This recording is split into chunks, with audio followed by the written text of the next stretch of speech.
When fans think back to Lost in Space, they usually recall the iconic image of the Robinson family stranded far from Earth, the futuristic yet clunky Jupiter 2 spacecraft, and of course the unforgettable voice of the robot warning, "Danger, Will Robinson."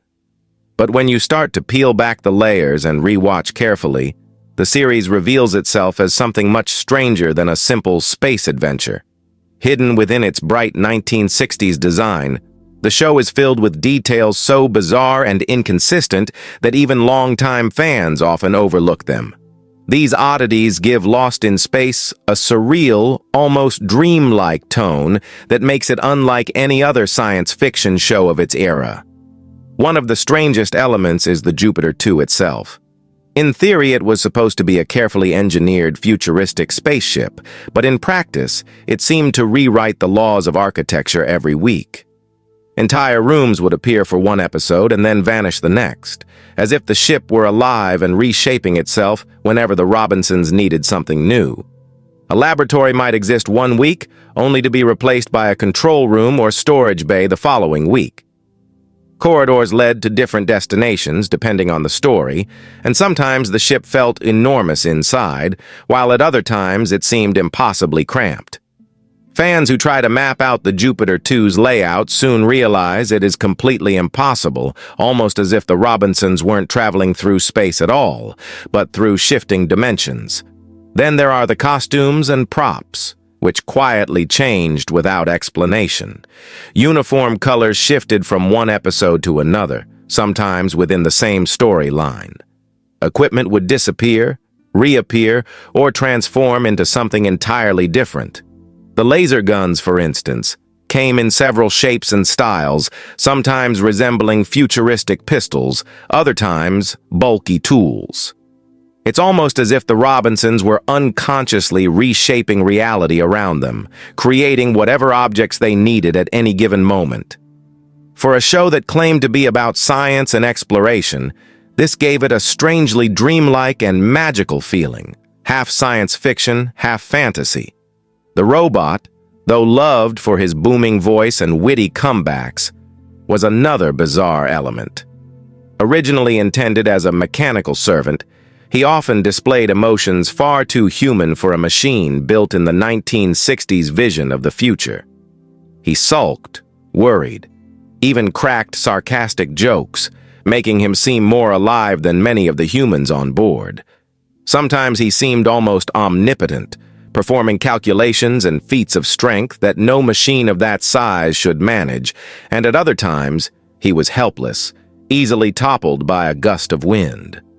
The inconsistency was never explained, leaving fans to wonder if he was more than just a machine, perhaps a conscious being, or even a kind of alien intelligence trapped in metal.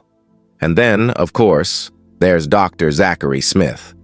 In the original plan for the series, he was supposed to die off quickly, a villainous saboteur who caused the Robinsons' predicament. But instead, the actor's campy performance proved so entertaining that the producers kept him. Over time, he stopped being a sinister threat and morphed into comic relief, lazy, cowardly, and endlessly complaining, yet somehow essential to the show's identity. This bizarre evolution warped the series itself, pulling it away from its serious tone and turning it into a strange mix of survival story, slapstick comedy, and family drama. For fans who noticed the shift, it almost feels like Lost in Space became a different show midway through its run. Even more bizarre were the alien worlds and civilizations the Robinsons encountered. Entire societies appeared out of nowhere, sometimes with advanced technology, sometimes with medieval kingdoms, or even whimsical fairy tale creatures, and then vanished after a single episode, never to be mentioned again. These beings had no lasting impact on the Robinsons' journey, as though they were illusions conjured by the universe itself. One week, the family might be building alliances with powerful alien leaders. The next, they were back to square one, stranded and forgotten, as if time itself reset after each encounter. The effect is uncanny. The Robinsons weren't just lost in space. They were lost in a looping, shifting reality where nothing remained stable. All of these quirks, the impossible ship, the ever-changing costumes, the two-human robot, the accidental rise of Dr. Smith, and the vanishing alien civilizations, combine to give Lost in Space its bizarre charm. Instead of feeling like a straightforward science fiction tale, it often feels more like a fever dream, a surreal journey where logic bends and rules are rewritten at will. And that may be why the show has never truly faded away. While modern viewers laugh at the clumsy props or melodramatic acting, the strange, unpredictable energy of Lost in Space continues to fascinate. It is both a time capsule of 1960s television and a window into something stranger.